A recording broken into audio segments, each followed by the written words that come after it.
Good afternoon students, कैसे हो सारे? बढ़िया। चलिए ठीक है भाई। तो आज जो हमारा टॉपिक रहेगा वो रहेगा बच्चों प्रॉफिट एंड लॉस। तो पहले हम इसका थोड़ा सा कंसेप्ट पढ़ लेते हैं कि कंसेप्ट क्या है प्रॉफिट एंड लॉस का। देखो, कंसेप्ट की अगर मैं बात करता हूं प्रॉफिट एंड लॉस की, तो जो प्रॉफिट एंड लॉस जो आपका है ना, प्रॉफिट एंड लॉस, उसको आप तीन भागों में डिवाइड करेंगे सबसे पहले। ठीक है, सबसे पहले हमें इसे तीन भागों में डिवाइड करना है। पहला भाग है जो केवल रुपए के क्वेश्चन बनेंगे। दूसरा भाग है जिसके अंदर आपके पास वस्तु के क्वेश्चन बनेंगे। ठीक है, यहां पर रुपए से कोई मतलब नहीं होता। और तीसरा भाग है जिसमें रुपए और वस्तु दोनों बातें होंगी। रुपए भी होगा और वस्तु भी होगा, दोनों बातें होंगी। अच्छा, एक चौथा भाग और बना देता हूं मैं इसका। चौथा भाग क्या कहता है? चौथा भाग कहता है जिसके अंदर हमारे पास आता है क्रय मूल्य बराबर हो, मतलब सीपी बराबर होगा, या सेलिंग प्राइस बराबर होगा, या प्रॉफिट बराबर होगा। मतलब इनमें से ये वाली चीजें क्या होगी? बराबर होगी। तो कहने का मतलब क्या होता है बच्चों, चौथा जो भाग होता है उसमें जो वस्तुएं होगी वो दो वस्तुओं की बात होगी। इस केस में कितनी वस्तुओं की बात होगी? दो वस्तुओं की बात होगी। और अब तक के तीनों केस हैं वो, उसमें कितनी वस्तुओं की बात है? उसमें केवल एक वस्तु की बात है। ठीक है, देखो दोबारा बता देता हूं क्या कह रहा हूं।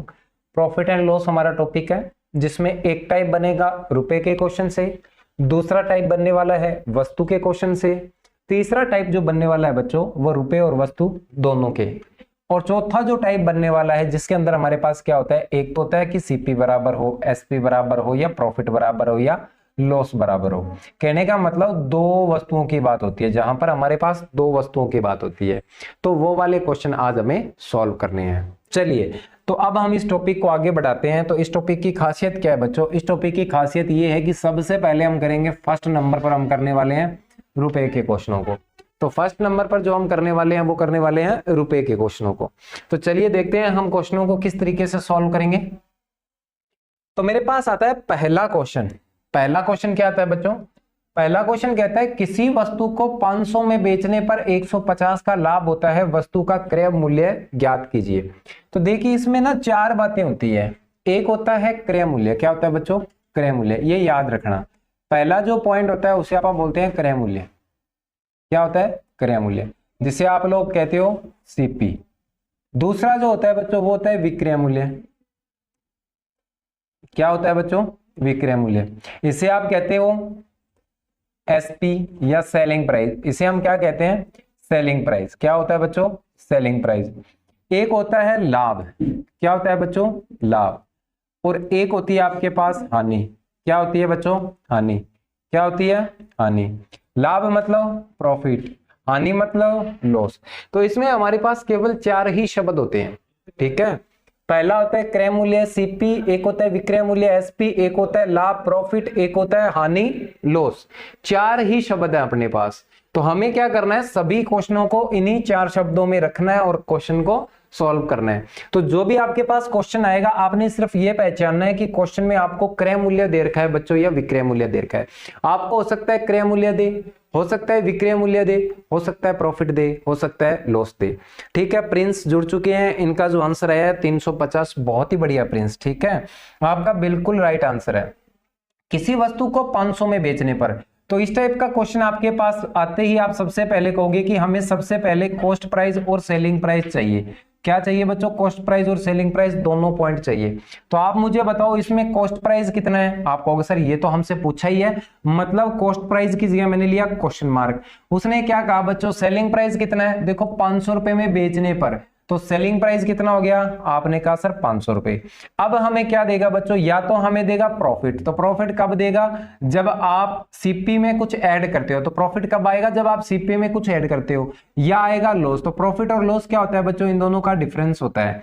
क्या होता है बच्चों, इन दोनों का डिफरेंस। तो एक बात ध्यान रखना, हमेशा लाभ तभी होता है जब विक्रय मूल्य बड़ा है, और हानि कब होती है, जब विक्रय मूल्य छोटा हो। तो ये चीज ध्यान रखना। लाभ का जो केस बनेगा ना, लाभ का केस बनेगा, उसमें आपको क्या होगा, CP minus CP less than होगा और एसपी ग्रेटर देन होगा। अगर मैं बात करूं हानि की, तो हानि के केस में क्या होता है बच्चों, सीपी जो होता है वो क्या होता है, ग्रेटर देन होता है, और एसपी क्या होता है, लेस देन होता है। कहने का मतलब ये है कि अगर आपके पास एसपी बड़ा है, सेलिंग प्राइस बड़ा है, तो इसका मतलब आपको क्या हो रहा है, प्रॉफिट हो रहा है। और प्रॉफिट हो कितने रहा है, 150 का। तो इसका मतलब ये जो सीपी होगा ये इससे कितना कम होगा, 150। तो जब आप 500 में से 150 माइनस करोगे तो आपको क्या मिलेगा बच्चों, आपको मिलेगा 350। तो एक बच्चे का आंसर आया प्रिंस का, बहुत ही बढ़िया प्रिंस, आपका राइट आंसर है। चलिए इसी तरीके से दूसरा क्वेश्चन देखते हैं। किसी वस्तु का क्रय मूल्य 500 है। अब देखो इसी टाइप का क्वेश्चन है, आप जाओगे सबसे पहले किस पर, सीपी पर और एसपी पर, कॉस्ट प्राइस और सेलिंग प्राइस दोनों लिखा। अब उसने कहा क्रय मूल्य 500 है, मतलब सीपी कितना है मेरा 500, और विक्रय मूल्य सेलिंग प्राइस कितना है बच्चों 400। आपसे क्या पूछ लिया, आपसे पूछा है लाभ, लाभ और हानि, लाभ हानि ज्ञात कीजिए। या तो इसे लाभ होगा या इसे हानि होगी। तो लाभ हो या हानि हो, दोनों में से कुछ भी हो, हमेशा याद रखना कॉस्ट प्राइस और सेलिंग प्राइस का क्या होता है, हमेशा डिफरेंस होता है। ये जो डिफरेंस होता है ना, यही क्या होता है बच्चों, प्रॉफिट और लॉस होता है, प्रॉफिट और लॉस होता है। तो दोनों का डिफरेंस कितना है बच्चों, 100। आप बताओ लाभ होगा या हानि होगा, देखो 100 तो आ गया, इसका मतलब ये दो ऑप्शन तो खत्म हो गए। अब हमारे पास आते हैं दो ऑप्शन। अब बात करते हैं कि यहाँ पर लाभ होगा या हानि होगी। तो मैंने अभी आपको बताया कि लाभ कब होता है, जब लाभ तभी होता है बच्चों जब आपके पास होता है सीपी अगर छोटा हो और सेलिंग प्राइस बड़ा हो, तब तो आपको लाभ मिलेगा। अगर आपके पास सीपी बड़ा है और सेलिंग प्राइस छोटा है, तो तब आपको क्या मिलेगा दोस्तों, हानि होगी। तो मुझे बताओ आपके पास क्या है, सेलिंग प्राइस छोटा है, मतलब दूसरे वाला केस बनता है। तो ये वाला केस जो होता है ये होता है लॉस का, और ये वाला केस होता है प्रॉफिट का। तो ये वाला केस बन रहा है, तो 100 की क्या होगी बच्चों, आपको हानि होगी। क्या होगी दोस्तों, हानि होगी। ठीक है, तो इस क्वेश्चन का जो आंसर बनेगा 100 का लॉस 20%। हाँ जी, बहुत ही बढ़िया। तो ये क्या बन जाएगा, 100 रुपए की हानि हो जाएगी। तो प्रिंस का आंसर आ चुका है, 100 रुपए की क्या हो जाएगी, हानि हो जाएगी। बहुत ही बढ़िया। चलिए उसके बाद में इसमें क्या किया गया, प्रतिशत इंक्लूड किया गया है। कहता है एक पुस्तक की लागत कीमत 150 है। देखो बच्चों, आप सबसे पहले उसी पॉइंट पे जाओ, सीपी क्या होता है और एसपी क्या होता है। हर क्वेश्चन को आपने इसी तरीके से सोचना है। अब ये जो लागत है ना, लागत, लागत शब्द का, इस शब्द का अर्थ क्या होता है बेटा, इस शब्द का अर्थ होता है सीपी। आपने ये ध्यान रखना है। ठीक है बच्चों, जो सीपी होता है वो क्या होता है, लागत ही होता है। तो उसने कहा लागत कितनी है, 150 है। लागत कितनी है, 150 है। ठीक है, एक पुस्तक की लागत कीमत 150 और 20% क्या हो रहा है, लाभ हो रहा है। तो जब अब हम इस क्वेश्चन को सॉल्व करने जा रहे हैं, 20% की फ्रैक्शन आपको पता है कितनी होती है बच्चों, 1/5। नीचे वाली संख्या हमेशा आपको क्या मिलेगी, सीपी। ऊपर वाली संख्या डिपेंड करती है आगे वाले शब्द पर। आगे वाला शब्द है प्रॉफिट, तो ये मिल गया आपको प्रॉफिट। तो आप कहोगे सर इसका मतलब सीपी कितनी है, मेरी 5 है, और प्रॉफिट कितना हो रहा है मुझे इस पर 1 का। तो मुझे बताओ कितना होगा, एसपी 6। कितना हो गया, 6। अब जो चीज आपको निकालनी है उसको ले आओ मल्टीप्लाई में। जो चीज आपको निकालनी है, देखो एक संख्या और एक रेशियो, संख्या और रेशियो के बीच में लगा दो लाइन, और जो चीज निकालनी है, ये वाला पॉइंट निकालना है ना, तो इसके वाला पार्ट जो है, इसके वाला रेशियो ले आओ मल्टीप्लाई में। आप इसको काट दो, 5 पे जाएगा, 5 3 15, 3 6 18, कितना आ जाएगा बच्चों, 180। इस क्वेश्चन का क्या बन जाएगा, आंसर बन जाएगा। क्या बन जाएगा, आंसर बन जाएगा। बताइए मुझे, प्रिंस का 180 बिल्कुल ठीक है। चलिए आगे, बहुत ही बढ़िया। चलिए इसी बेस पर एक क्वेश्चन फिर से हमारे पास आता है। वो क्या कहता है, एक व्यक्ति एक वस्तु को 960 में बेचता है। आपने सिर्फ वही काम करना है। आप कहोगे सर एक होता है हमारे पास सीपी और एक होता है हमारे पास एसपी, एक होता है सेलिंग प्राइस और एक होता है कॉस्ट प्राइस। कहता है 960 में बेचता है। कितने रुपए में बेचता है बच्चा, 960 में। इसका मतलब सेलिंग प्राइस कितना दे रखा है, 960। चलिए तो कॉस्ट प्राइस हमें निकालना पड़ेगा। क्वेश्चन मार्क आ गया कॉस्ट प्राइस की जगह पे। अब हमें क्या दे रखा है, 4% की हानि। क्या दे रखा है बच्चों, 4%, और 4% होता है 1/25। कितना होता है दोस्तों, 1/25। हानि में हम क्या करेंगे, माइनस। तो मैंने कहा नीचे वाली संख्या हमेशा किसको बताएगी, सीपी को। ऊपर वाली में अगर आगे लिखा हुआ है हानि, तो इसका मतलब लॉस। ठीक है, तो हम माइनस यूज करेंगे। तो आप कहोगे सर सीपी कितना है, 25, और हमें क्या करना है, 1 माइनस करोगे तो 25 में से 1 गया, कितना आ गया बच्चों, 24। मैंने कहा जहां आपके पास रेशियो और संख्या आ रही है उनके बीच में लगा दो लाइन। आपको बताना क्या है, आपको बताना है क्वेश्चन मार्क क्या है बेटा, 25। तो 25 के नीचे, क्वेश्चन मार्क के नीचे 25 लिखा है, तो हमें 25 का मान बताना है। काट दो, 24 एकम 24, 24 चौक 96, कितना होता है बच्चों 24 चौक 96, तो 25 चौक 100 और 1 0 लगा दो। क्या आंसर आएगा दोस्तों? जो आपका आंसर बनने वाला है प्यारे बच्चों वो बनने वाला है 1000। क्या आंसर बनने वाला है प्यारे बच्चों? आंसर बनने वाला है 1000। क्वेश्चन को ध्यान से देखो और मुझे बताओ कमेंट करके कि बात समझ आई या नहीं। क्या आंसर बनने वाला है इस क्वेश्चन का? 1000। बस आपने ध्यान ये रखना है कि इस बार हमें क्या दे रखा है। अगर ये बेचता है इतने में तो ये विक्रय मूल्य होगा, अगर ये खरीदता है तो ये क्रय मूल्य होगा, अगर इतने रुपए का लाभ हो रहा है तो वो लाभ होगा, अगर हानि हो रही है तो वो हानि में काउंट किया जाएगा। तो ये बातें आप लोग ध्यान रखिएगा। चलिए फिर से इसी टाइप का एक क्वेश्चन है, यदि चावल को 54 प्रति किलोग्राम की दर से बेचा जाता है। देखो बच्चों पहली लाइन क्या कह रहे हैं, आप फिर से उसी पॉइंट को ध्यान से लिखोगे। आप कहोगे सर एक होता है सीपी, एक होता है एसपी। क्या होता है बच्चों? एक होता है सीपी, एक होता है एसपी। ठीक है, उसने कहा चावल को 54 प्रति किलोग्राम की दर से क्या किया जाता है बच्चों? बेचा जाता है। मतलब 54 क्या बन गया आपके पास? 54 क्या बना? विक्रय मूल्य। ठीक है, अब उसने कहा 10% की हो गई हानि। तो पहला केस ले लेता हूं बच्चों, ध्यान से समझो। 10% क्या होता है? आप कहोगे सर 1/10 होता है, और हानि के केस में क्या करना आपने? माइनस। तो इसका मतलब हम लिखेंगे पहला केस जो बनेगा वो क्या बनेगा? 10 से कितना हो जाएगा बच्चों? 10 से हो जाएगा 9।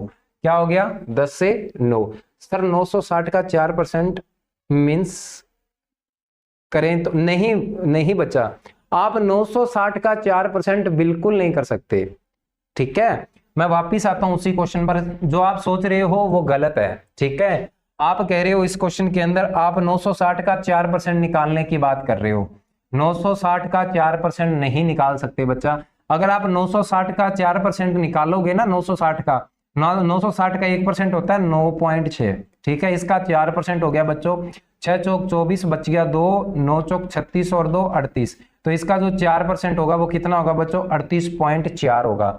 आप इसमें से 38.4 जोड़ोगे तो भी ऑप्शन मैच नहीं करेगा, घटाओगे तो भी ऑप्शन मैच नहीं करेगा। ठीक है, तो 960 का 4% बिल्कुल नहीं निकाल सकते आप लोग। अब बात आती है सर क्यों नहीं निकाल सकते। मैंने अभी तो बताया हम प्रतिशत किसका निकाल सकते हैं। देखो बच्चों दो चीजें होती है अब बात को समझना। एक होता है आपके पास कॉस्ट प्राइस और एक होता है आपके पास सेलिंग प्राइस। हमारे पास दो चीजें हैं। अब अगर मैं कहूं कि मान लो मेरे पास कॉस्ट प्राइस है 100 रुपए, क्या कहा बच्चों? कॉस्ट प्राइस है 100 रुपए।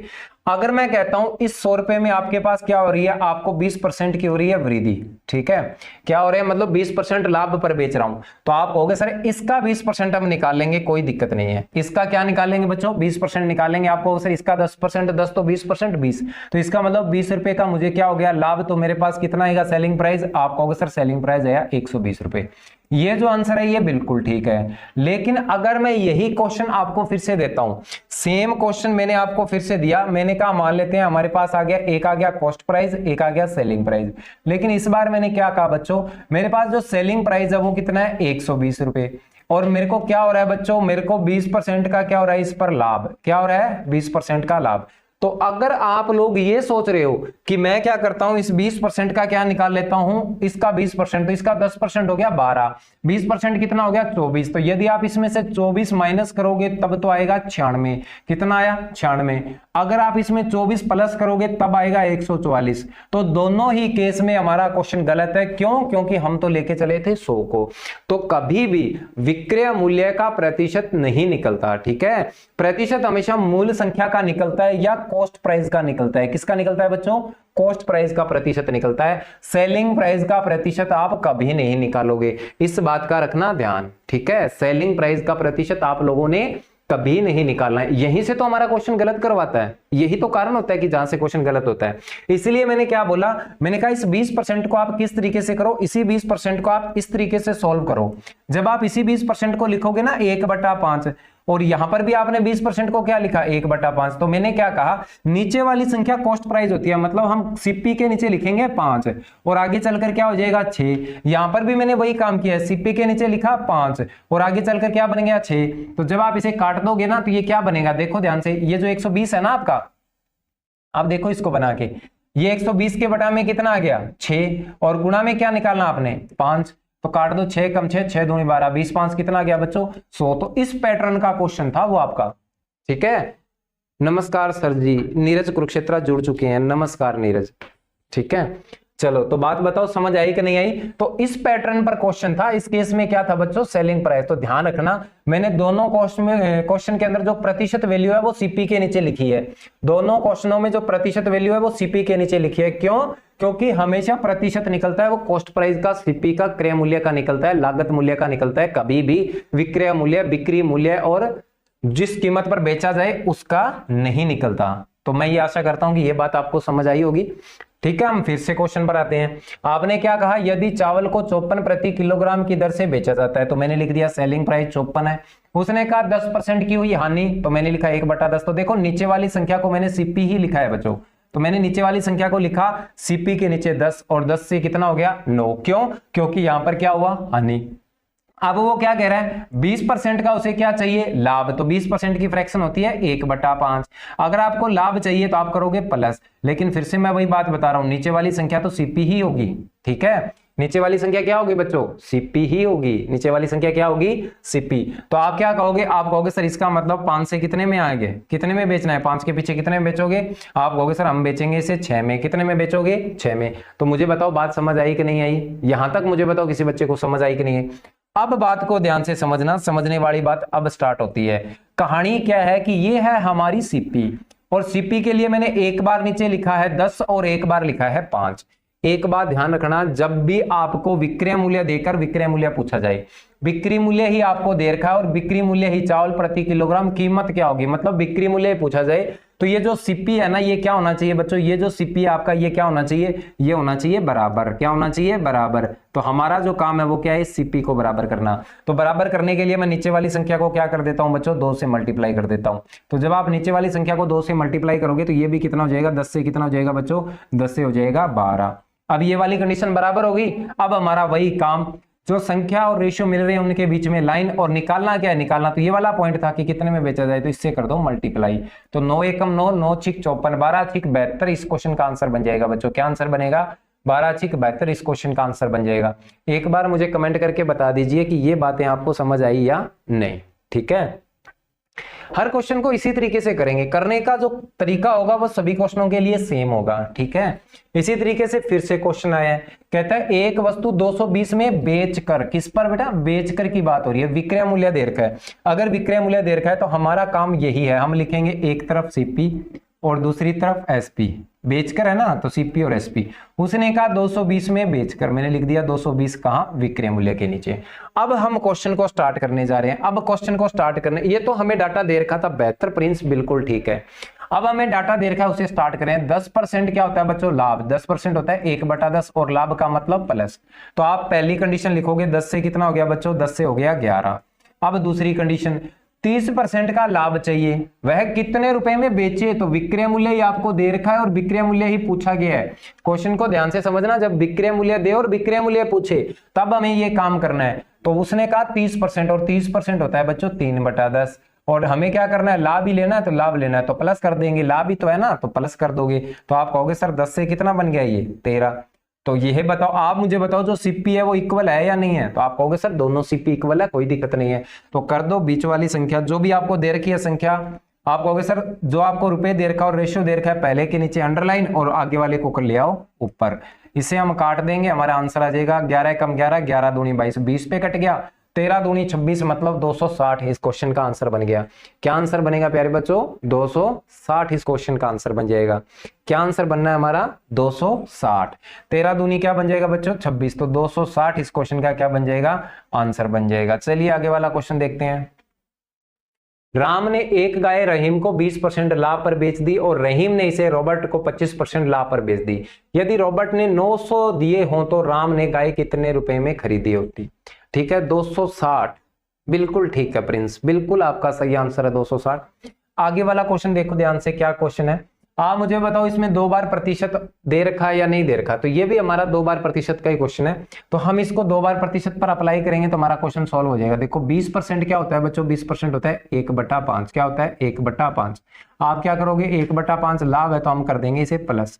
तो आप कहोगे सर ये हो गया 5 से 6। क्या हुआ बच्चों, 5 से 6।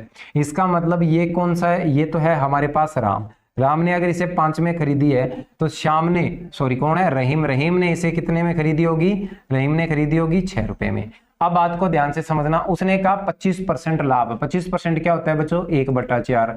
इसका मतलब जब मैंने लिखा 4 से 5 में बेच दी, कितने में बेच दी? लाभ ही तो है ना, तो मैं इसे क्या ले लेता हूं? 5। तो आप कहोगे सर 4 से कितने में बेच दी? 5 में। अब बात को ध्यान से समझना, ठीक है, अब बात को ध्यान से समझना। ये जो है ना आगे वाला 4, ये कौन है बच्चों? ये रहीम है। कौन है? रहीम है। और ये लास्ट वाला पॉइंट है, ये कौन है बच्चों? ये है रॉबर्ट। आपका कौन है? रॉबर्ट। रॉबर्ट की बात हो रही है। किसकी बात हो रही है? रॉबर्ट की। ठीक है, तो अब एक बात ध्यान रखो, यहां पर भी रहीम है, यहां पर भी रहीम है। देखो कंडीशन क्या बन रही है, राम ने 5 में खरीदी, रहीम ने 6 में बेची। फिर रहीम कहता है अगर मैं 4 में खरीदता ना तो मैं इसको 5 में दे देता। तो ये दोनों केस है रहीम के। तो हमें क्या करना है? इन दोनों को इक्वल करना है। किसको इक्वल करना है बच्चों? इसको और इसको इक्वल करना है। तो इसको इक्वल करने के लिए मैं क्या करता हूं? इसको तो 2 से मल्टीप्लाई कर देता हूं, तो इसको भी 2 से मल्टीप्लाई करना पड़ेगा। और इसको मैं 3 से मल्टीप्लाई कर देता हूं, तो इसको भी 3 से मल्टीप्लाई करना पड़ेगा। बात समझ आई या नहीं है? पहले मुझे इतना बता दो। तो ये हो जाएगा बच्चों 5 दूनी 10, और ये कितना हो गया बच्चों? 5 दिए 15। तो उसने जो रेशियो दे रखा है वो 15 का रेशियो दे रखा है और 10 का पूछा है। तो आप कहोगे सर इसका मतलब ये हुआ, इसका मतलब क्या होता है बच्चों? इसका मतलब ये हुआ कि हमें 900 का मान जो दे रखा है वो कितना दे रखा है? 15, और हमसे पूछा क्या गया है? 10 का मान। तो आप जब काट दोगे 15 6 90 60, और 60 को 10 से मल्टीप्लाई करोगे तो ये आएगा बच्चों 600। कितना मिलेगा आपको? 600। कितना आया? 600। तो एक बार कमेंट करके बताइए ये बात समझ आई या नहीं आई। नहीं तो फिर मैं इसका दूसरा तरीका निकालता हूं। एक बार मुझे कमेंट करके बता दीजिए कि ये स्टोरी समझ आई या नहीं आई। ये तो था 2 बार प्रतिशत की कंडीशन कि हम इसे किस तरीके से लिख के कर सकते हैं। अच्छा चलिए, तो अब इस क्वेश्चन को दूसरा तरीका देखिए ध्यान से। मैं इसको दोबारा समझाने की कोशिश करता हूं। मैं ये मान के चल रहा हूं कि आप लोगों को शायद ये बात समझ ना आई हो।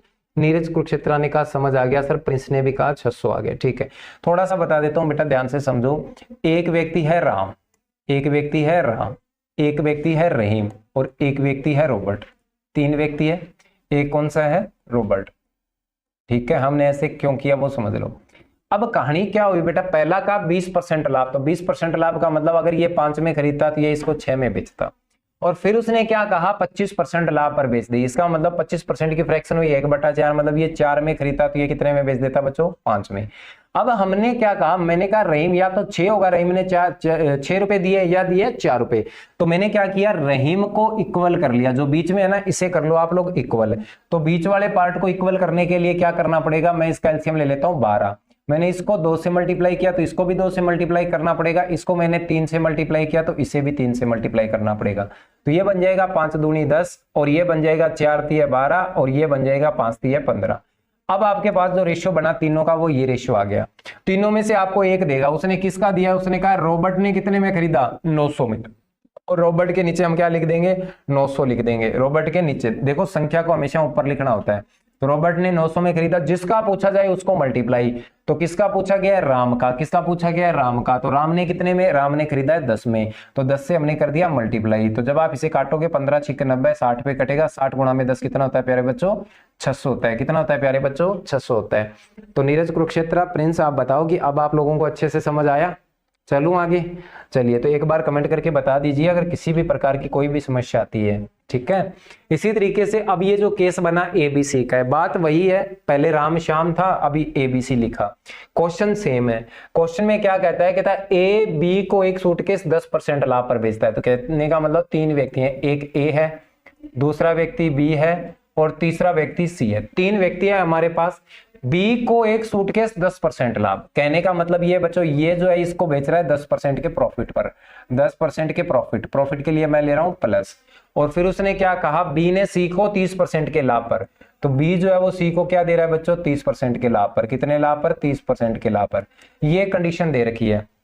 उसने क्या कहा? यदि C ने इसके लिए 2860 दिए हैं, C इसके लिए कितने पैसे दे रहा है बच्चों? 2860 दे रहा है। तो आपसे क्या पूछा गया? आपसे पूछा गया A कि A कितना देगा, मतलब A का जो रेशियो होगा उसको क्या करना है? हमें मल्टीप्लाई करना है। तो हमारे पास क्वेश्चन बस इतना सही था। अब हमें क्या करना है बच्चों? 10% की फ्रैक्शन आप सबको पता होगा 1/10। अगर प्लस है तो हम प्लस कर देंगे। तो आप कहोगे सर ये बना 10 से कितना हो गया? 11। कितना हो गया? 11। इसी तरीके से मैं अगर इसे सॉल्व करूं तो 30% क्या होता है बच्चों? 3/10। अगर ये भी लाभ है तो आप इसको भी प्लस कर दो। तो आप कहोगे सर ये कितना हो गया? 10 से 13। कितना हो गया बच्चों? 10 से 13। अब हमें क्या करना है? अब हमें क्या करना है, बीच वाले को इक्वल करना है। किसको इक्वल करना है बच्चों, बीच वाले को इक्वल करना है। तो जब आप लोग बीच वाले को इक्वल करोगे तो कैसे करोगे, देखो इस पूरे को कर देता हूं 10 से मल्टीप्लाई, और नीचे वाले को कर देता हूं 11 से मल्टीप्लाई, इसको कर देता हूं 11 से मल्टीप्लाई। तो ये कितना आएगा, 10 को 10 से करोगे तो ये आएगा बच्चों 100। अगर मैं इसको करता हूं तो ये आ जाएगा 110, और मैं अगर इसको करता हूं तो ये आ जाएगा 3 4 1। कितना आएगा, 3 4 1, इतना मिलेगा मुझे।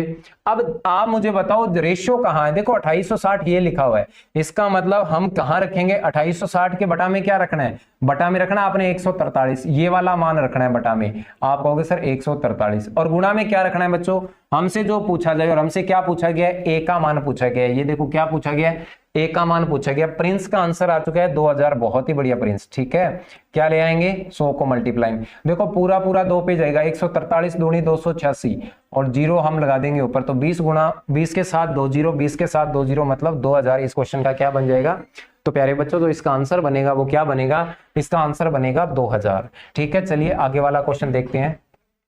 इस क्वेश्चन में क्या है, ए एक वस्तु 25% लाभ पर बी को बेचता है, और बी फिर से उसे 20% के लाभ पर सी को बेचता है, तब परिणामी लाभ क्या होगा। आपसे क्या पूछा गया बच्चों, परिणामी लाभ पूछा गया। यहां पर अपने को एक संख्या नहीं दे रखी, यहां कोई भी संख्या की बात नहीं हो रही है। ठीक है, यहां केवल किसकी बात हो रही है, आपको प्रतिशत देने के बाद में प्रतिशत की ही बात हो रही है।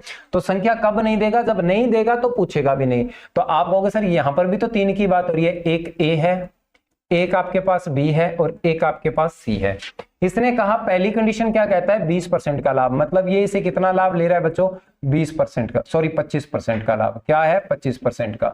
और बी सी को कितना लाभ या हानि ले रहा है बच्चों, 20% का लाभ। तो 20 कितना ले रहा है, बी सी से 20% का लाभ। अब हम इस क्वेश्चन को सॉल्व करते हैं। तो जब आप इस क्वेश्चन को सॉल्व करोगे तो आप कहोगे सर 25% होता है 1/4, कहने का मतलब 4 का सामान आगे कितने में बिक रहा है, 5 में। 20% होता है बच्चों 1/5, तो कहने का मतलब 5 का सामान आगे कितने में बिक रहा है, 6 में। 5 का सामान आगे कितने में बिक रहा है, 6 में। कोई समस्या नहीं है बच्चों, देखो सीधा सा बी को इक्वल रखना था, बी तो हमारे पास इक्वल ही है, कोई दिक्कत नहीं है, तो हम डायरेक्ट उठा लेंगे। तो उसने क्या कहा, परिणामी लाभ कितना हुआ। अगर मैं परिणामी लाभ मतलब स्टार्टिंग से लेके लास्ट तक का लाभ देखूं तो आप मुझे बताओ 4 का सामान 6 में बिका तो लाभ कितने का हुआ, आप कहोगे बच्चों 2 रुपए का। कितने का लाभ हुआ, 2 का। और किस पर लाभ हुआ, 4 रुपए पर। और प्रतिशत के लिए हम क्या कर देंगे, 100 से मल्टीप्लाई, 4 एकम 4, 25 चौक 100, 25 दूनी कितना होता है बच्चों, 50%। तो इस क्वेश्चन का जो आंसर आएगा वो क्या आएगा, 50%। बहुत ही बढ़िया नीरज, क्या आंसर आया, 50%, बहुत ही बढ़िया।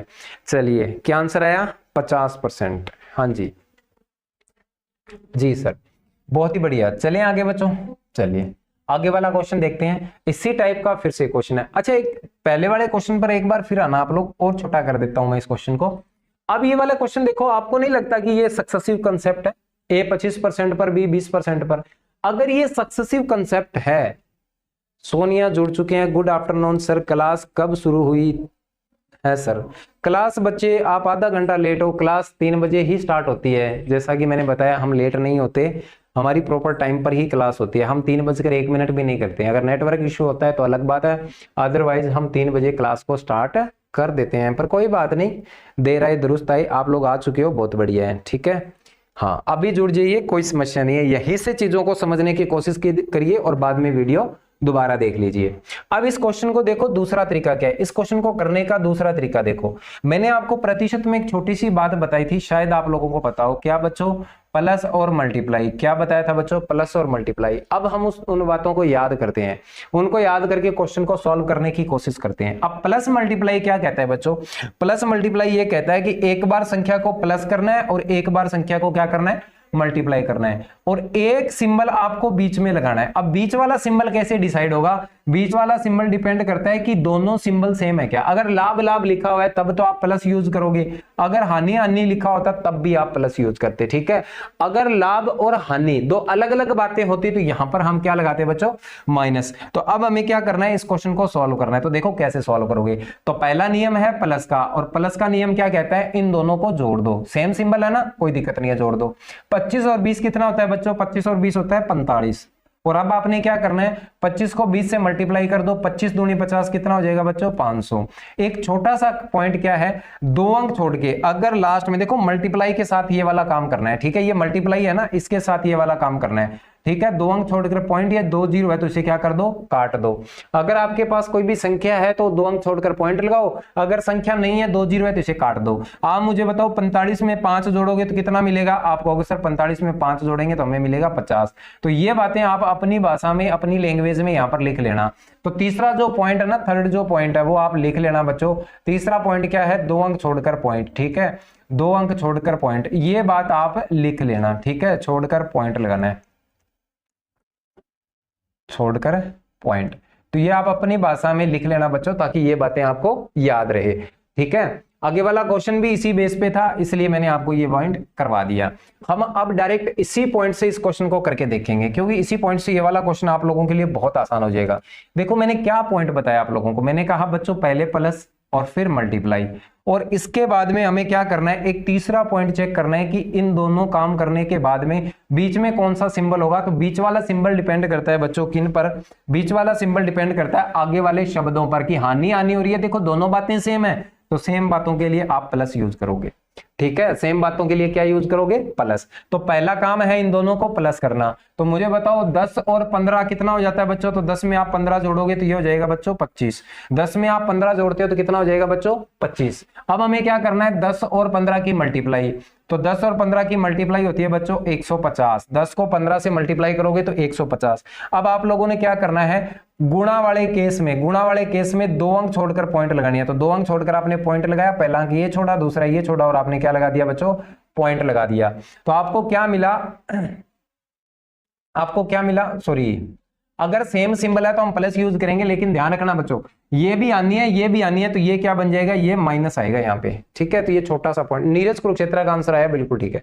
हाँ, प्लस का मतलब प्लस होगा, अगर दोनों हानि आनी का केस है तो यहाँ पर माइनस होगा। हाँ, ये छोटी छोटी बातें हैं, हम प्रैक्टिस करेंगे तो ये चीजें याद रहनी स्टार्ट हो जाएगी। तो प्लस मल्टीप्लाई का ये कंसेप्ट था। तो माइनस के 25 में से जब आप माइनस का 1.50 मतलब प्लस का 1.50 निकालोगे तो आप लोग क्या करोगे बच्चे, तुम 25 में से जब 1.50 जाएगा तो कितना आएगा, 25 में से 1 गया 24, 24 में से 0.5 गया तो कितना बचेगा बच्चों, 23.50%। इस क्वेश्चन का क्या आ जाएगा, आंसर आ जाएगा 23.50। नीरज कुरुक्षेत्र, बिल्कुल नीरज कुरुक्षेत्र लॉस, बिल्कुल लॉस होगा बेटा। देखो लॉस वाली संख्या बड़ी है तो आपको क्या मिलेगा, बिल्कुल लॉस मिलेगा, ठीक है। हानि और दे भी रखा है, ये देखो दे भी रखा है, हानि ज्ञात कीजिए, हाँ बिल्कुल लॉस होगा। चलिए आगे वाला क्वेश्चन देखते हैं, क्या इसी बेस पे, अरे नहीं, आगे वाले क्वेश्चन में बात हो रही है बच्चों बेईमानी की। किसकी, बेईमानी की। किसकी बात हो रही है, बेईमानी की। अब बेईमानी कैसे हो रही है, बेईमानी हो रही है बाट से। किससे हो रही है, बाट से। और किस में हो रही है, ग्राम में। तो अभी हम आते हैं उसी पॉइंट पे जो मैंने आपको बताया था, जो स्टार्टिंग में जो पॉइंट आपको बताया था, मैं उसी पॉइंट पे आ रहा हूं बच्चों। ये लो, ये हमारा स्टार्टिंग का स्ट्रक्चर था। स्टार्ट में स्ट्रक्चर में आपने पढ़ा था कि सबसे पहले हम स्टार्ट करने वाले हैं पैसे को क्वेश्चन। अब जो हम स्टार्ट करने वाले हैं वो क्वेश्चन है बच्चों वस्तु के। और वस्तु के क्वेश्चन और पैसे के क्वेश्चन में डिफरेंस क्या है, बात को समझना, ठीक है। वस्तु के क्वेश्चन और पैसे के क्वेश्चन में डिफरेंस क्या है, इस बात को ध्यान से समझना बच्चों। जो आपका एक होता है कॉस्ट प्राइस, ठीक है, एक होता है आपका सेलिंग प्राइस। क्या होता है बच्चों, सेलिंग प्राइस। एक होता है कॉस्ट प्राइस, एक होता है सेलिंग प्राइस। दो अलग अलग बातें होती है, एक कॉस्ट प्राइस, एक सेलिंग प्राइस। अगर मैं बात करता हूं पैसे पर, इनके ऊपर क्या होता है, प्रॉफिट और लॉस होगा। क्या होगा बच्चों, इस पर होगा प्रॉफिट होगा या होगा इन पे लॉस। क्या होगा बच्चों, प्रॉफिट या लॉस। तो बात समझना ध्यान से। अगर बात हो रही है रुपए की, अगर बात हो रही है पैसे की, किसकी बात हो रही है बच्चों, पैसे की। किसकी बात हो रही है, पैसे की। तो ध्यान रखना आप लोग, तो पैसे के केस में बटा में जो आएगा वो क्या आएगा बच्चों, पैसे के केस में हम बटा में लिखते हैं, उस केस में लिखते हैं बटा में कॉस्ट प्राइस को। लेकिन अगर आपके पास बात हो रही है वस्तु की, किसकी बात हो रही है बच्चों, वस्तु की। बात किसकी हो रही है, वस्तु की। तो अगर ये इस पर बात हो रही है तो इसके केस में हम क्या रखते हैं बच्चों, इस केस में हम बटा में रखेंगे क्या, सेलिंग प्राइस। कहने का मतलब अगर ये वाला केस बनता है तो आप ध्यान रखना प्रॉफिट और लॉस को रखोगे ऊपर, प्रॉफिट और लॉस। बटा में क्या लिखना होता है बच्चों, पैसे के केस में आपने लिखना होता है सीपी को। पैसे के केस में हमें बटा में लिखना होता है सीपी, और प्रतिशत के लिए कर देते हैं मल्टीप्लाई 100 से। अगर आपके पास आता है सेलिंग प्राइस, वस्तु का केस बनता है और सेलिंग प्राइस क्या रखेंगे हम, बटा में। अगर आपके पास वस्तु है तो आप लिखोगे प्रॉफिट और लॉस, बटा में क्या लिखोगे बच्चों, सेलिंग प्राइस, और क्या कर देंगे 100 से मल्टीप्लाई। 100 से मल्टीप्लाई आप लोग अच्छे से जानते हो क्यों करते हैं, क्योंकि प्रतिशत में बदलने के लिए। तो एक छोटा सा स्ट्रक्चर है, इसे याद रखना, अच्छे अच्छे से। क्या कह रहा हूं दोबारा समझ लो, अगर केस पैसे का है तो बटा में रखना है सीपी मतलब कॉस्ट प्राइस, अगर केस वस्तु का है तो बटा में रखेंगे हम सेलिंग प्राइस। ठीक है, आपके सामने एक आधा क्वेश्चन भी आया था, मैं बता देता हूं। 500 में बेचने पर ये नहीं था, प्रतिशत में देखते हैं कोई था क्या, ये भी नहीं था, ये भी नहीं था। अच्छा ये वाला क्वेश्चन है, जैसे इस वाले क्वेश्चन में मैं अगर आपको कहूं कि मुझे आप ये बताओ लाभ या हानि प्रतिशत, जैसे हानि हुई है, अगर मैं आपको बोलूं कि हानि प्रतिशत बताओ कितनी हुई, अगर मैंने क्या बोला हानि प्रतिशत कितनी हुई, तो आपने कहा था सबसे पहले हम निकालेंगे हानि। तो हानि कितनी हुई है बच्चों 100 रुपए की, कितनी हुई है 100 की। किस पर होगा, सिप्पी पर हानि होगी, इस केस में किस पर हानि होगी, सिप्पी पर। सिप्पी कितना है बच्चों 500, और प्रतिशत के लिए हम क्या कर देंगे 100 से मल्टीप्लाई, तो जो आपका आंसर आएगा वो क्या आएगा, आप कहोगे सर 20%। ठीक है, तो ये तो केस था पैसे का, देखो लिखा हुआ है रुपए, और यहां पर भी क्या लिखा हुआ है रुपए, तो ये तो था रुपए का केस जिसमें हमें बटा में क्या लिखा सीपी। लेकिन अब जो मैं बात करने जा रहा हूं वो किसकी बात हो रही है बच्चों, ये जो बात हो रही है वो क्या किसकी बात हो रही है, इसमें जो बात हो रही है आपके सामने इस क्वेश्चन में कहीं भी रुपए नहीं लिखा हुआ। आप इस क्वेश्चन को ध्यान से देखो और मुझे बताओ क्या इस क्वेश्चन में कहीं भी रुपए लिखा हुआ है, क्या 875 है उसके आगे रुपए लिखा हुआ है, आप कहोगे नहीं सर यहां तो बात हो रही है ग्राम की, वजन की, ठीक है, रुपए की बात नहीं है। इसका मतलब ये है जो ये वाला केस है ना, ये दूसरे वाला केस है जिसमें आप क्या लिखोगे, आप कहोगे सर प्रॉफिट और लॉस होगा, किस पर होगा बच्चों सेलिंग प्राइस पर होगा, और प्रतिशत बनाने के लिए हम क्या कर देंगे 100 से मल्टीप्लाई। तो ये वाला केस कब यूज करना होता है आपने, जब बात हो रही हो वस्तु की। ठीक है, किसकी बात हो रही हो ग्राम की, किसकी बात हो रही हो बच्चों ग्राम की, किसकी बात हो रही हो बच्चों किलोग्राम की, किसकी बात हो रही हो किलोग्राम की। तो जब ये वाली बातें होती है ना तो आपने ये वाला ध्यान रखना है। ठीक है, चलिए तो अब इस क्वेश्चन को सॉल्व करने की कोशिश करेंगे। अब इस क्वेश्चन का पहला नियम, सबसे इंपॉर्टेंट नियम क्या, यूनिट सेम होना चाहिए। सबसे इंपॉर्टेंट नियम जो वो क्या है बच्चों, यूनिट है वो क्या होना चाहिए, सेम होना चाहिए। यूनिट क्या होना चाहिए बच्चों, सेम होना चाहिए। अब यूनिट सेम का मतलब होता है, देखो ध्यान से, एक बेईमान विक्रेता अपना सामान लागत मूल्य पर बेचने का दावा करता है। पहली लाइन में ज्यादा कुछ नहीं है समझने वाला, पहली लाइन सिर्फ इतनी है कि मान लो मैंने ये मार्कर 10 रुपए में खरीदा और इसी मार्कर को मैंने 10 रुपए में ही बेच दिया, मतलब जितने में खरीदा उतने में बेच दिया। इसका मतलब मुझे कोई फायदा या नुकसान नहीं हुआ। पहली लाइन तो बस इतनी है। अब वो क्या कह रहा है, लेकिन उसने जो सामान खरीदा था ना वो सामान था 1 किलोग्राम। क्या कह रहा है बेटा, वो कह रहा है कि जब उसने सामान खरीदा, क्या किया, जब उसने सामान खरीदा तो सामान कितना खरीदा बच्चों, सामान उसने खरीदा 1 किलोग्राम। दुकानदार ने सामान खरीदा 1 किलोग्राम, कितना खरीदा बच्चों 1 किलोग्राम। लेकिन वो कह रहा है कि 1 किलोग्राम वजन के बदले में 875 ग्राम के बाट का प्रयोग किया। लेकिन जब बात बेचने की आई, जब उसने सेल किया उस सामान को, तो उसने कहा मैंने तो 875 ग्राम ही बाट का प्रयोग किया है, मतलब 1 किलोग्राम की वजन की जगह पर 875 ग्राम ही सामान दिया। तो मैंने जो शब्द लिखा है ना यूनिट सेम कीजिए, तो अगर यहां किलोग्राम है तो यहां ग्राम नहीं होना चाहिए, अगर यहां ग्राम है तो यहां किलोग्राम नहीं होना चाहिए। तो पहला पॉइंट हम यूनिट को सेम करेंगे। हम सबसे पहले क्या करेंगे बच्चों, यूनिट को सेम। आप कहोगे सर अगर यहां पर ग्राम है तो यहां किलोग्राम नहीं होना चाहिए, इसको भी हम किस में बदलेंगे, ग्राम में। तो 1 किलोग्राम होता है कितने ग्राम के बराबर होता है बच्चों, 1000 ग्राम। तो अब आपने क्या कर दिया, 1 किलोग्राम को बदल दिया 1000 ग्राम में। आप मुझे बताओ 1000 ग्राम सामान उसने खरीदा, 875 ग्राम सामान उसने बेच दिया, तो उसको फायदा तो है। उसने कितना सामान कम दिया है, कितना सामान कम दिया है बच्चों, आप कहोगे सर 25 900 और 900 और 100 वो, तो ये टोटल जो सामान कम दिया है वो सामान कम दिया है 125 ग्राम। कितना कम दिया है बच्चों सामान, 125 ग्राम।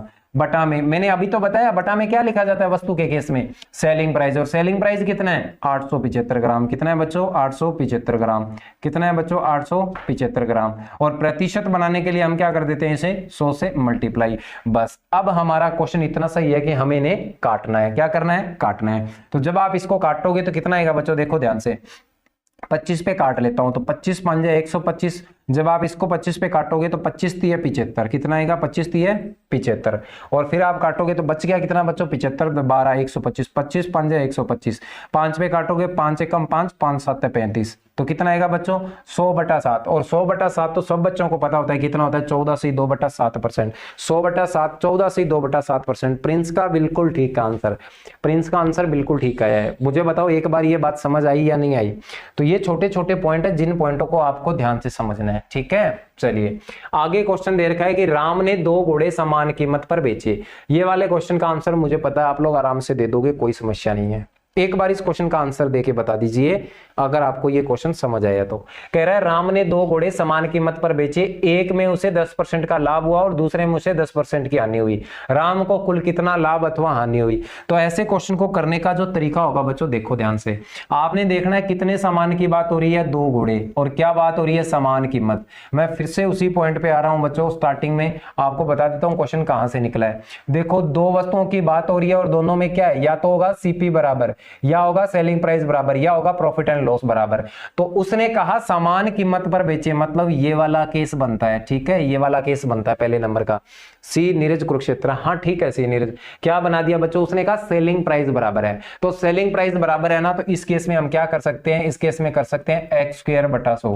x स्क्वायर बटा 100 आप कब कर सकते हो बच्चों, जब प्रतिशत संख्या बराबर हो। कब कर सकते हो, ये वाला केस कब होगा, जिसके साथ प्रतिशत लिखा हुआ है ना वो बराबर होना चाहिए। मतलब पहला अगर x% है तो दूसरा भी क्या होना चाहिए बच्चों, x%, जो कि इस क्वेश्चन में आपको दे रखा है। देखो ध्यान से, जो कि इस क्वेश्चन में आपको क्या कर रखा है, दे रखा है। ये देखो इस क्वेश्चन को ध्यान से देखोगे तो ये देखो यहां पर भी 10% का लाभ और यहां पर 10% हानि। अब दूसरा केस क्या होता है, एक लाभ का होना चाहिए और एक हानि का होना चाहिए, तभी आप ये वाला काम कर सकते हो। और इस केस में आप क्या करोगे, लाभ और हानि का है तो हमेशा क्या मिलेगी बच्चों, आपको हानि मिलेगी। पहली कंडीशन तो आपको क्या मिलेगी, हानि मिलेगी। और हानि कितनी मिलेगी बच्चों, x स्क्वायर बटा 100 की। कितनी मिलेगी, x स्क्वायर बटा 100% की। तो ये नियम होता है। तो आप यहां से क्या निकालो, पहली एक संख्या उठा लो। तो आपने उठाया 10, आपने क्या 10 का स्क्वायर, कितना मिला बच्चों 100, और आपने क्या करना है, बटा में 100 लिखना है, और 100 से 100 कट गया, कितना है 1। तो आप क्या लिखोगे, 1% की हानि। ये हमारे इस क्वेश्चन का आंसर हो गया। तो बहुत सारे बच्चों ने कमेंट करके ये बातें बता दी। सोनिया का भी आंसर 1% हानि, नीरज कुरुक्षेत्र 1% हानि, बहुत ही बढ़िया। लेकिन मैं एक छोटा सा पॉइंट फिर पूछ लेता हूं बच्चों। इसी पॉइंट के अंदर मैंने आपको कहा, मान लेते हैं यहां पर ये बेचे नहीं लिखा हुआ, यहां लिखा हुआ है खरीदे।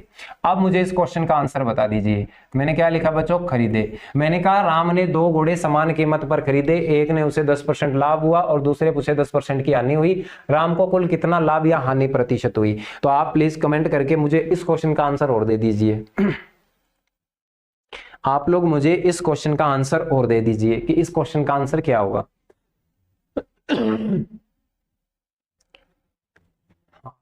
एक छोटा सा शब्द बदला है मैंने, जो आपने आपके पास लिखा हुआ था बेचे, वहां पर मैंने क्या कर दिया बच्चों, खरीदे। तो अब आप लोगों ने बताना है कि इस क्वेश्चन, ये शब्द बदलने से इस क्वेश्चन पर फर्क पड़ेगा या नहीं पड़ेगा। तो मुझे बस इतना सा बता दीजिए। Repeat sir. प्रिंस क्या कह रहा हूं मैं आपको ये कह रहा हूं कि मैंने एक छोटा सा शब्द बदला है बेचे, बेचे की जगह मैंने क्या कर दिया, खरीदे। तो मैं कह रहा हूं मुझे इस क्वेश्चन का आंसर बता दीजिए। हमेशा लॉस, नीरज कुरुक्षेत्र का आया है बच्चा, हमेशा लॉस नहीं बेटा। इस क्वेश्चन का जो आंसर बनेगा ना, इस क्वेश्चन का आंसर हमेशा लॉस नहीं बनेगा। इस क्वेश्चन का जो आंसर बनेगा वो क्या बनेगा बच्चों, न लाभ न हानि। क्या बनेगा, न लाभ न हानि। कब बनेगा, जब खरीदे की बात हो रही है, ठीक है। हाँ, हमेशा लॉस कब होता है, जब यहां पर लिखा जाए बेचे। जब बेचे होगा तब आप क्या करोगे, और बेचे और दोनों संख्याएं क्या होनी चाहिए, सेम प्रतिशत की संख्याएं होनी चाहिए। क्या होनी चाहिए, सेम प्रतिशत की संख्याएं। तो ये बातें आपने ध्यान रखनी है। ये जो 1% वाला है ना, काफी बार पेपर में पूछा गया है। तो वो क्या करेगा एग्जामिनर, आप लोगों को कंफ्यूज करने के लिए यहां खरीदे लिख देगा, ठीक है, और आपको ये वाले ऑप्शन दे देगा। तो लगभग बच्चे इस क्वेश्चन को गलत करके आएंगे, क्योंकि हमने सिर्फ इतना ही सीखा है कि 1 पर लाभ, 1 पर हानि, 1%, ठीक है। 10% हानि, 10% लाभ, तो हम क्या कर देंगे, 1% का लॉस। तो हमारा क्वेश्चन गलत हो जाएगा। तो ठीक है, इन क्वेश्चनों को ध्यान से समझना है। अच्छा, एक छोटा सा पॉइंट और दे देता हूं, इसी टाइप का क्वेश्चन है। आप मुझे बस इतना बता दीजिए कि मैं इस 10% की जगह मैंने क्या लिखा बच्चों, मैंने कहा 20% का लाभ हुआ, ठीक है। क्या लिख दिया बच्चों, 20% का, और ये 10% की हानि है, और यहां पर लिखा हुआ है बेचे। अब आप मुझे बता दो इस पर क्या होगा, लाभ या हानि होगी। अच्छा चलो, बेचे नहीं लिखा, मैंने खरीदे लिखा है, इस बेचे को काट देता हूं, मैंने लिखा है खरीदे। आप मुझे इस क्वेश्चन का आंसर बता दो, ठीक है, इस क्वेश्चन का आंसर बता दो। क्या कह रहा हूं दोबारा समझ लो। ये जो 10% है ना, इसकी जगह मैंने क्या कर दिया बच्चों, 20% लिख दिया, और ये 10% है। कहने का मतलब जिस x की बात कर रहे हैं ना, हमने x और y दो चीजें बना दी, ठीक है। x और y, x को अलग अलग कर दिया, x नहीं रखा। नीरज कुरुक्षेत्र बहुत बढ़िया, लाइक किया, बहुत ही बढ़िया नीरज। चलिए, तो आप मुझे बता दीजिए, जब मैंने दो बातें अलग अलग कर दी, एक पर 20% का लाभ, एक पर 10% की हानि, आप मुझे बताओ अब क्या होगा। और मैंने क्या बोला, यहां पर बेचे की जगह खरीदे कर दिया, ठीक है, खरीदे कर दिया। हाँ, इस वाले कंसेप्ट को क्लियर कर दूंगा मैं कि कहानी क्या है, ये ऐसा होता क्यों है, कहां गड़बड़ होता है, इस पर भी आप बात करेंगे, ठीक है। इसका आंसर क्या आएगा, एक बच्चा, कोई भी बच्चा एक बार कमेंट कर दीजिए, यस या नो कुछ भी एक बार कमेंट कर दीजिए, चाहे आंसर कमेंट कीजिए, चाहे यस कीजिए, चाहे नो।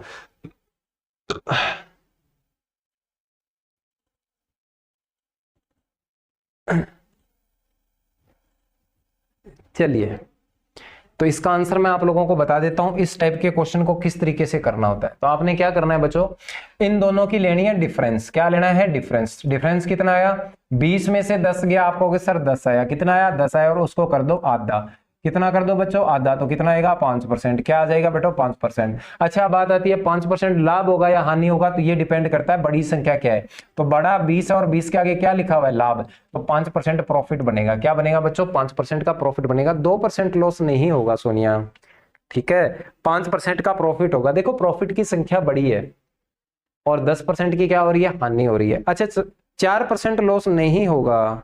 4% लॉस कब होता है प्रिंस, जब दोनों संख्याएं सेम और वहां पर बेचे लिखा है।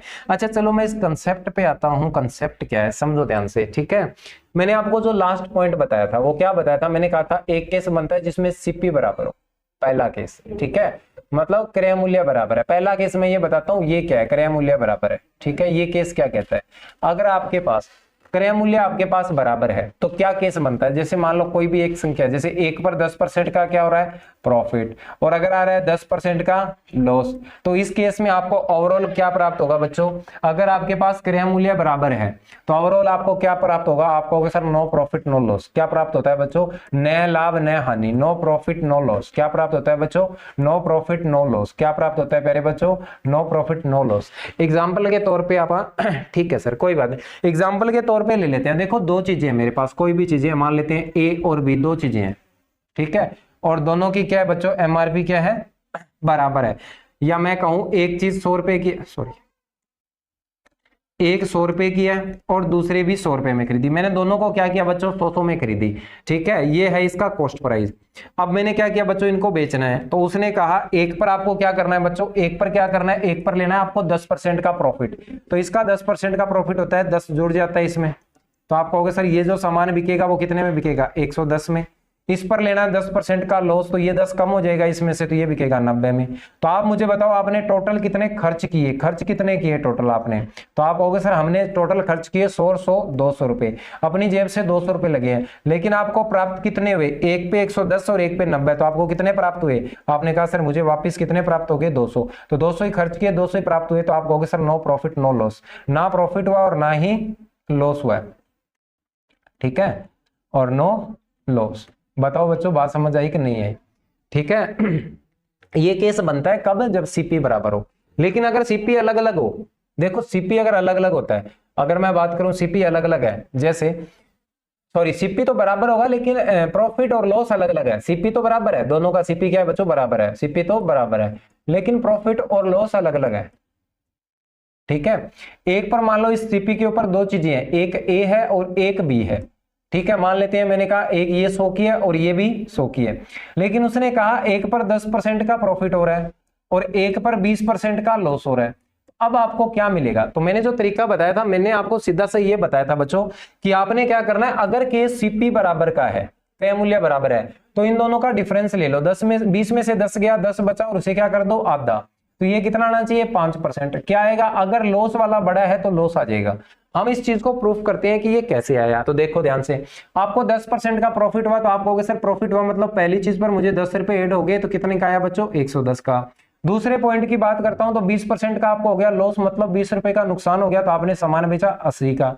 आपने कितने रुपए खर्च किए बच्चों इस पर, आपने किए 200 रुपए खर्च। आपको प्राप्त कितने हुए बच्चों, आपको प्राप्त हुए 190 रुपए। कितने प्राप्त हुए बच्चों 190, देखो जोड़ोगे तो 0 का 0, 8 और 1 9, 1 का 1, तो 190 रुपए मिलेंगे। तो आप कहोगे सर नुकसान कितने का हुआ 10 का, और किस पर नुकसान हुआ बच्चों 200 पर, क्योंकि आपने तो 200 रुपए यूज किए थे ना, खर्च किए थे, और प्रतिशत के लिए 100, 2 0 से 2 0 कट गई, 2 1 कम 2, 2 5 10, तो 5% का क्या हो रहा है, देखो संख्या घट के आ रही है। आपने 200 खर्च किए, आपको 190 मिला, तो क्या हो गया बच्चों इस केस में क्या हुआ, लॉस हुआ, कितना 5%। कहने का मतलब ये होता है बेटा, जब सीपी बराबर होता है तो डिफरेंस बटा में 2 कर दो, आपका आंसर आ जाएगा। जो चीज बड़ी है वही हमारा उत्तर होगा, ठीक है, जो चीज बड़ी है वही हमारा उत्तर होगा, ठीक है। चलिए बताइए बात समझ आई या नहीं आई, एक बार कमेंट करके बता दीजिए मुझे, ये वाले कंसेप्ट क्लियर हो रहे हैं या नहीं, एक्सप्लेन करके बता दो सर, हाँ प्रिंस, अब मुझे बताओ कि मैंने जो एक्सप्लेन किया है वो समझ आया या नहीं आया?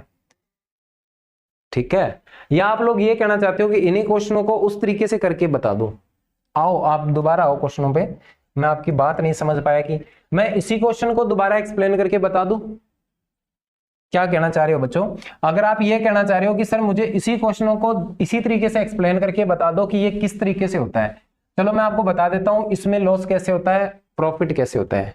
ठीक है, अब देखो बच्चों ध्यान से, अपन उसी पर पॉइंट पर बात करते हैं। तो इसने क्या कहा, दो घोड़ों को समान कीमत पर बेचे, मतलब ये वाला कोस है वो है, ये वाला केस है बेटा सेलिंग प्राइस बराबर है। कौन सा केस है जिसमें सेलिंग प्राइस बराबर है? कौन सा केस है? सेलिंग प्राइस बराबर है।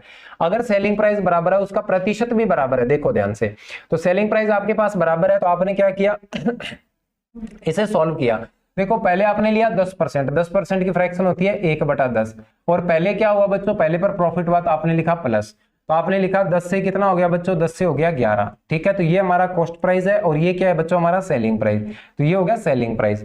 अब दूसरा केस क्या हुआ, 10%, 10% होता है 1/10, और आपको क्या मिला बच्चों, लॉस मिला, तो माइनस, तो आप कहोगे सर 10 से कितना हो गया, 9। अब बात को ध्यान से समझना, जो मैं पॉइंट करने वाला हूं उस पॉइंट को ध्यान से समझना। ठीक है, मैंने क्या कहा, मैंने कहा सेलिंग प्राइस बराबर है, क्या बराबर है बच्चों, घोड़े समान कीमत पर बेचे, तो घोड़े समान कीमत पर बेचे ना, तो ये बराबर होना चाहिए। तो देखो पहले केस में, ए केस में क्या है, ए केस में 11 रुपए में बिका है, और बी केस में क्या बिका है, बी केस में तो 9 रुपए में बिका है। तो आप कहोगे सर नहीं, ये दोनों बातें क्या होनी चाहिए बेटो, बराबर। तो इससे हम क्या करते हैं, सबसे पहले तो इसको बराबर करते हैं, तो विक्रय मूल्य को हमें क्या करना है, बराबर। तो जब आप बराबर करोगे तो इसको 9 से मल्टीप्लाई, तो इसको भी 9 से मल्टीप्लाई करना पड़ेगा, इसको 11 से करोगे तो इसको भी 11 से, तो आप कहोगे 10 9 90 रुपए के अंदर क्या हुआ बच्चों, 90 रुपए के अंदर क्या हुआ, आपका सामान पहले वाला खरीदा गया था, और दूसरे वाला सामान 11 गुना में 10 करोगे तो 110 रुपए में क्या किया गया था बच्चों, खरीदा गया था। ये वाला सामान 90 में, ये वाला सामान 110 में, क्योंकि सीपी बराबर तो उसने नहीं कहा ना, क्रय मूल्य बराबर, लेकिन बेचा कितने में, पहले सामान को बेचा 99, 11,999, दूसरा 11,999, मतलब 11 9 जा कितना होता है, 11 9 जा 99। तो दोनों केस में देखो विक्रय मूल्य बराबर हुआ या नहीं हुआ, यही बात उसने बोली है। तो मैंने टोटल खर्च कितने किए, जब मैं इनको जोड़ दूंगा तो 0 9 और 1 10 की 0, कितने खर्च किए थे बेटा, 200, और मुझे मिला कितना, 9 और 9 18, बच गया 1, 9 और 9 18 और 1 19, कितना मिला बच्चों, 198। तो मुझे बताओ कितने रुपए का नुकसान, आप कहोगे सर 2 रुपए का, किस पर हुआ बच्चों, 200 पर, और प्रतिशत के लिए क्या आएगा, 100। तो जब आप इसको काट दोगे तो क्या प्राप्त होगा, 2 से 2 कुछ भी प्राप्त नहीं, मतलब 1% का लॉस प्राप्त हुआ, तो 1% की क्या हो जाएगी, हानि हो जाएगी। यही बात मैंने आपको शॉर्ट में बताई थी। वो शॉर्ट क्या था बच्चों, वो था एक्स स्क्वायर बटा में 100। क्या था बच्चों, एक्स स्क्वायर बटा में 100, और आपको हमेशा क्या मिलेगी, हानि मिलेगी। तो 10 का स्क्वायर कितना होता है, जब आप लिखोगे इसे 10 का स्क्वायर बटा में 100, आपको क्या मिलेगी बच्चों, 10 का स्क्वायर बटा में 100, तो ये हो जाएगा 100 बटा में 100। आपने बस इसकी कैलकुलेशन इतनी करनी है, 0 से 0 कट गया, 1 और 1% की क्या मिलेगी बच्चों, हानि। तो इस क्वेश्चन का जो आंसर था वो बस इतना सा ही था। ठीक है, चलिए, तो सारे बच्चे मुझे बता दीजिए एक बार कमेंट करके कि आज की क्लास आप लोगों को कैसी लगी, समझ आई या नहीं आई।